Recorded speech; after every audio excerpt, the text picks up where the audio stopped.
कि उत्तर प्रदेश के मुख्यमंत्री योगी आदित्यनाथ ने बयान दिया है कि हमारे जो किसान हैं वो उनकी आय तो दोगुनी हो गई है, वो बहुत खुश हैं इस कानून से। जो योगी जी ये बात कह रहे हैं कि ऐसा नहीं है, वैसा है, वैसा नहीं है, वैसा है, तो आए वो यहाँ बैठ के बीच में बैठे सभी के साथ में सभा करें और पूछे कौन किसान नहीं है, देखें कि किसान है या कहीं अमेरिका आता है, कनाडा आता है, यहाँ के लोग बाग धरना कर रहे हैं, देखें आके इस चीज़ की जाँच पड़ताल करें, देश की एजेंसियाँ क्या कर रही है। रक्षा मंत्री ने ये तक कहा था कि जो प्रधानमंत्री ने ये फैसला किया है कानून लाकर वो सही किया है, क्योंकि वो भी एक गरीब माँ के पेट से जन्मे हैं। कौन है जी गरीब माँ के पेट से, बताइए दोबारा। नरेंद्र मोदी। मैं आपको बता दूं वो बड़े गरीब कहते हैं। देखिए 15 साल वो MP रहे हैं और मेरे हिसाब से 10 साल CM रहे हैं और दूसरी योजना में PM है। उन्होंने वो गरीबी देखी कहाँ? नरेंद्र मोदी जी, हमने आपके अपने इतने सम्मानित पद पे आपको बिठाया है, भैया हमारी जो परेशानी है उसे सोल्व करो, और आपकी बुद्धि सही काम कर रही है पर ये नहीं करने दे रहे। जो उद्योगपति है करने नहीं दे रहे, आप भी इनके चक्कर में फंस गए हो, इनके चक्करों में ना हो। तो अपना ऐसे ही रखियो, सारे ऐसे ही रखना, 50-50 पे मामला नहीं निपटाना है। नमस्कार, आदाब, स्वागत है आप सभी का जज्बा न्यूज़ में और मैं हूं आपके साथ फराह खान। नया साल आ चुका है जहां एक और सभी लोग अपने परिवार के साथ, दोस्तों के साथ न्यू ईयर सेलिब्रेशन कर रहे हैं, वहीं दूसरी तरफ किसान सड़कों पर बैठकर कड़ाके की ठंड में यहां पर किसान आंदोलन कर रहे हैं। और किस चीज़ को लेकर? अपने हक को लेकर। वो हक है कि तीनों कृषि कानून सरकार वापस ले, रद्द करे, तब तक हम यहाँ से नहीं हिलने वाले। मेरे साथ इस वक्त मौजूद है पूनम पांडे जी, जो लगातार बेबाकी से अपनी बात रख रही हैं और किसानों के साथ लगातार डटी हुई हैं। मैं आपको बता दूं एक वाकया कि अभी कुछ बीते दिन पहले इनको गाजीपुर बॉर्डर से आने से रोका गया, तो वो पूरा मामला क्या था? प्रशासन ने इन्हें काफ़ी परेशान किया, तो जानते हैं उन्हीं से कि क्या था पूरा मामला, क्या था। सबसे पहले मैं आपके चैनल के माध्यम से पूनम पंडित की तरफ से और सभी देशवासियों की तरफ से, हमारे किसान भाई बड़े बुजुर्ग सबकी तरफ से गुलतान सिंह जी को तहे दिल से श्रद्धांजलि। भगवान उनको अपने चरणों में जगह दे, उनके परिवार की इस टाइम बहुत हिम्मत की उन्हें ज़रूरत है, हिम्मत दे। और मैं आपको सबसे पहले यही मैसेज देना चाहूँगी। बाकी आपके जो सवाल जितने भी हैं अब मैं उनके जवाब देना चाहूँगी। जी पूछिए, क्या पूछना चाहते हैं? सबसे पहले वाकया आप मुझे ये बताइए कि आज आप अभी इस वक्त गाजीपुर बॉर्डर पर मौजूद है, इससे पहले आपको रोका गया, क्या था वो पूरा मामला? वो देखिए, मुझे लेडीज़ पुलिस ने रोक लिया था, मेरी ID डिटेल चेक करी, मुझे आधा पौन घंटे तक बड़ा परेशान किया, मेरे घर पे बात की फ़ोन पे अभद्र भाषा में उन्होंने मेरी मम्मी से कि जवान बेटी को नहीं भेजते हैं। मैं पूछना चाहूँगी आपके चैनल के माध्यम से, भैया जवान बेटी मेरे हिसाब से तो ज़्यादातर जितनी नौकरियाँ हैं ब्याह से पहले ही लगे हैं, सबकी नौकरियाँ ब्याह तो बाद में होया करें, सभी मेरे हिसाब से जवान छोरी होया करें।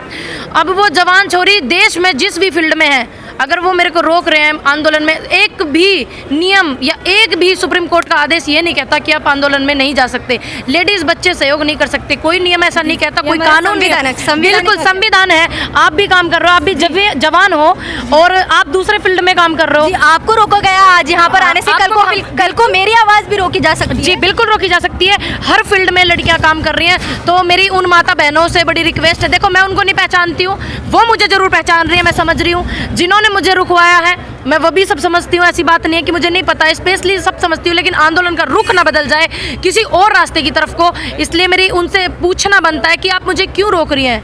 वाई? क्या मतलब क्या आपका मुझे रोकने का? आप हैं कौन मुझे रोकने वाले? मैं इस देश की बेटी हूँ, इनके साथ हूँ, किसानों के किसान परिवार से हूँ, खेती भी कर रखी मेरी बब्बो, मन है बहुत ज़्यादा, ऐसी बात नहीं। तो तुम रोक रहे हो, मुझे जवाब दे दो। तुम सारी की सारी जितनी छोरियाँ भारत में काम कर रही हैं, हर फील्ड में छोरी काम कर रही हैं, जवान सारी की सारी घर बैठ जाओ, मैं भी बैठ जाऊँगी। मैं आपको बता दूं कि अभी एक खबर निकलकर बड़ी खबर सामने आ रही है कि उत्तर प्रदेश के मुख्यमंत्री योगी आदित्यनाथ ने बयान दिया है कि हमारे जो किसान हैं वो उनकी आय तो दोगुनी हो गई है, वो बहुत खुश हैं इस कानून से, लेकिन ये जो सड़कों पर बैठकर आंदोलन कर रहे हैं वो किसान नहीं है। तो बब्बू हम कहाँ थे? हम तो यहीं थे, हिंदुस्तान भारत है, जिला बुलंदशहर मेरा, 24 से तो मैं हूँ और भारत से ही हूँ। और कहाँ तो पाकिस्तान तक अफगानिस्तान तक थोड़ी आ रहे हैं, सारे के सारे किसान ही हैं। और जो योगी जी ये बात कह रहे हैं कि ऐसा नहीं है, वैसा है, वैसा नहीं है, वैसा है, तो आए वो यहाँ बैठ के बीच में बैठे सभी के साथ में सभा करें और पूछे कौन किसान नहीं है, देखें कि किसान है या कहीं अमेरिका आता है, कनाडा आता है, यहाँ के लोग बाग धरना कर रहे हैं, देखें आके इस चीज़ की जाँच पड़ताल करें, देश की एजेंसियाँ क्या कर रही हैं, वो इस काम न करें। में बैठे जभी तो, अब ये थोड़ी आप वहाँ पे अपने ऑफिस में बैठे हो वहीं से कह रहे हो, गलत बात है माननीय हमारे मुख्यमंत्री जी की, हमने इतने सम्मानित पद पे आपको बिठाया, आप ऐसी टिप्पणी कर रहे हैं, इससे मैसेज गलत जाएगा, हमारे भारत देश का गंदा नाम होगा कि किसान नहीं है। अगर हमारे जिसको हमने चुना है, हमारी जनता ने चुना है, हमारे किसानों ने चुना है, अगर वही ऐसी बात करेगा तो हमारे देश के बारे में तो कोई भी बोल कर चला जाएगा, तो उनको ऐसी टिप्पणी नहीं करनी चाहिए। तो आज आप यहाँ पर आई गाजीपुर बॉर्डर पर, तो आने में तो कोई दिक्कत नहीं हुई? आज मुझे कोई परेशानी भी नहीं हुई, कल भी मुझे कोई प्रॉब्लम नहीं हुई थी। थोड़ा सा मेरी मम्मी डिस्टर्ब जरूर है इस बात का, उनके फ़ोन करने थे जो उन्होंने मेरी मम्मी बड़ी परेशान कर दी। खैर कोई बात नहीं, हम डटे रहेंगे, थारी गाल नहीं बने रहेंगे। क्या मामला है कि सरकार आपसे डर गई है?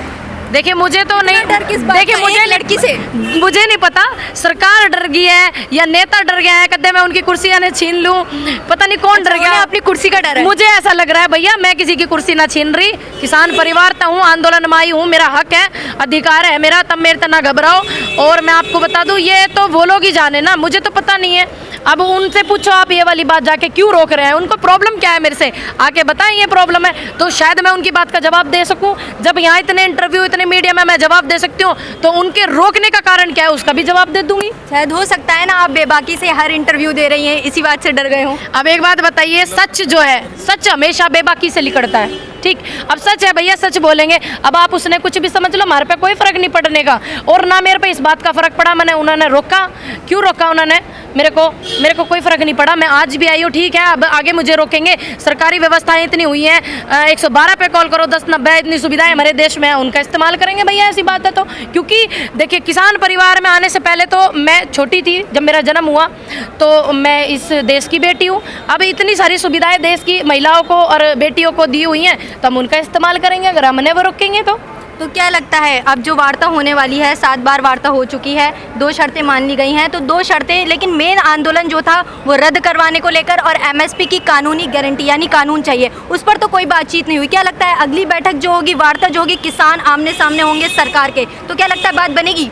देखिए मैं आपसे बता दूं, परमात्मा ने उनकी बुद्धि सही दिशा में चला दी, कोई बात नहीं, वो उल्टे चल रहे हैं, नीचे की तरफ तो ऊपर को बढ़ रहे हैं, अच्छी बात है। ऊपर तो नीचे आते तो और हमें भी थोड़ी सी खुशी सी होती, थोड़ा सा माहौल और शांत सा होता, बढ़ोतरी नहीं होती इतनी आंदोलन में, और लोग सोचते भाई हमारे ये 2 बात इन्होंने मान ली। ऊपर से अगर स्टार्टिंग करते फर्स्ट और सेकंड पॉइंट से, इन्होंने की स्टार्टिंग 3rd 4 पॉइंट से, खैर कोई बात नहीं, आधी बात मान ली। आंदोलन में बड़ा सहयोग मिला, ईश्वर उनको सद्बुद्धि इसी तरीके से दे, आंदोलन में भी सहयोग करें, हमारे किसान भैया की मजबूरी समझ रहे हैं वो। और मैं एक बात बता दूँ आपके चैनल के माध्यम से भैया, जो सपना ऐसी रखियो, सारे किसान भाई, मेरे बड़े बुजुर्ग, मेरे दोस्त, मेरी बहनें, मेरी फ्रेंड है जितनी भी लगी हुई हैं, ऐसे ही रखना, 50-50 पे मामला नहीं निपटाना है, ध्यान रखना। जो 2 मेन पॉइंट थे, एमएसपी पे कानून लाओ और ये 3 काले कानून रद्द करो, मेन पॉइंट यही है। आप ये मत सोचना कि 50-50 चल रहा है मामला तो हो जाएगा खत्म, बिल्कुल नहीं होगा।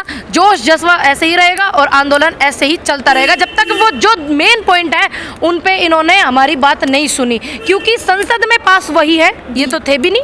3-4 की बात की है, लेकिन 1-2 पर अभी तक नहीं आए हैं और ना आने की मुझे उम्मीद लग रही है, क्योंकि लगातार भाजपा के सभी नेता ही कह रहे हैं कि किसानों के हित में है कानून।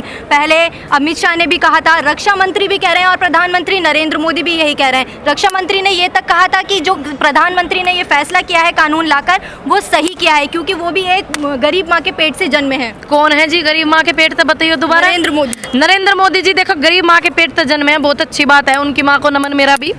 दूसरी बात मैं आपको बता दूं, वो बड़े गरीब कहते हैं। देखिए 15 साल वो एमपी रहे हैं और मेरे हिसाब से 10 साल सीएम रहे हैं, और दूसरी योजना में पीएम है। उन्होंने वो गरीबी देखी कहाँ, उनके परिवार ने देखी होगी, मैं मान सकूँ इस बात ने, उन्होंने कदमें देख ली, वो टाइम पीरियड जो उनका था गरीबी वाला वो भी तो बता दो हमने। और दूसरी बात, अगर इतने किसानों के भले में होते, इतने किसानों की हमारे शहादत हुई है, यहाँ पे इतने शहीद हुए हैं, अब तक तो कुछ फर्क पड़ता। और 1-2 पे बात नहीं कर रहे, 3-4 पे क्या मामले पर ऐसा भी तो हो सका, 4-2 का 1 चल रहा, 3-4 पे ही निपटाना नहीं निपटेगा, नहीं है बात ध्यान रखना। सोच रहे हो 3-4 दे देते हैं, बच्चों को खिलौना दे देते हैं ना, 3-4 में भैया ये 3-4 पे बिल्कुल नहीं निपटेगा। जो मेन पॉइंट है, जो संसद में जिनके पीछे बवाल हो रहा है देश में, वो उन पे निपटेगा। मतलब जब तक 1-2 पर बात नहीं आएगी, यानी जिस चीज को लेकर आंदोलन शुरू हुआ है तब तक यहाँ से नहीं लेंगे। देखिए मैं आपको बता दूं एक बात आपसे, आपके चैनल के माध्यम से, देखो आंदोलन जो मेन पॉइंट है उस पे चला हुआ है। जिन लोगों को इन 2 बातों को सुन के जाना है वो चले जाएंगे या ना चले जाए, पर मैं उनसे रिक्वेस्ट करती हूँ जाना नहीं। देखिए हम लोग तो जाने वाले हैं नहीं, कतई कहीं नहीं हिला जब तक वे उनका कहना है ना कि जो ये किसान बैठे हैं सड़कों पर, वो किसान नहीं है, किसान वो हैं जो खेती कर रहे हैं और इस बिल से, इस कानून से खुश है। जो लोग खुश हैं वे 100 रुपए का स्टैम्प पेपर बनवाते, माननीय नरेंद्र मोदी जी के साइन करवाते, जी ये बिल हम पे ही लागू करो, जो प्रॉब्लम में है इस बिल तो उन पे ना करो, कोई दिक्कत ना थी, हमें तुम अपने अपने नाम पे करवा लो, हमें कोई परेशानी नहीं। और रही बात खेत में काम करने की, खेत में हमारी चाची ताई लगी पड़ी और सारे के सारे जो बिजार रहे हैं ना, सारी फसल ने खा गए वे, कर रहे ये बैठ के वहाँ पे बकवाद ना करें ऐसी। अरे सारे के सारे किसान हैं, आओ बैठ के देखो इनके बीच में, सबकी परत काट के देखो, सब किसान परिवार तो है, हिंदुस्तान तो भारत तो है ना, देखो यूपी तो हरियाणा पंजाब राजस्थान हर स्टेट तो यहाँ किसान आ रहा है, सभी धर्मों के किसान आ रहे। भैया धर्म तो पहले तो किसान परिवार तो है, ये इस बात को समझो, टिप्पणी ना करो। एक आखिरी सवाल मैं करना चाहूँगी कि 8वीं बैठक होने वाली है 4 तारीख को, तो क्या संदेश देना चाहेंगे हमारे चैनल के माध्यम? मैं आपके चैनल के माध्यम से यही कहना चाहूँगी, माननीय नरेंद्र मोदी जी, हमने आपके अपने इतने सम्मानित पद पे आपको बिठाया है, भैया हमारी जो परेशानी है उसे सोल्व करो। और आपकी बुद्धि सही काम कर रही है, पर ये नहीं करने दे रहे, जो उद्योगपति है करने नहीं दे रहे, आप भी इनके चक्कर में फंस गए हो, इनके चक्करों में ना हो, बिल्कुल सही काम कर रहे हो। और ये जो हमारे 2 मेन पॉइंट है उन्हें भी रद्द करो, आपसे रिक्वेस्ट है, क्योंकि देखिए हमारे देश का नुकसान हो रहा है, बड़ी परेशानियां हो रही हैं, सभी को सब काम छोड़ के यहाँ पे हैं, किसान भाई यहाँ पे हैं, सबकी फसल भी खराब हो रही है, तो आप प्लीज़ इसको रद्द करो, मैं यही कहना चाहूँगी। तो ये थी पूनम पांडे जी, आपने इनको सुना, इनका यही कहना है कि मैं हमेशा आवाज़ बुलंद करती रहूंगी और जब तक ये एमएसपी का कानून की गारंटी नहीं देते, यानी कानून नहीं बनाते और तीनों कृषि कानून रद्द नहीं होते, तब तक मैं बेबाकी से बोलती रहूंगी और किसान भाइयों के साथ खड़ी रहूंगी। आपकी इस खबर के बारे में क्या राय है, हमें नीचे कमेंट बॉक्स में कमेंट करके ज़रूर बताएं। शुक्रिया।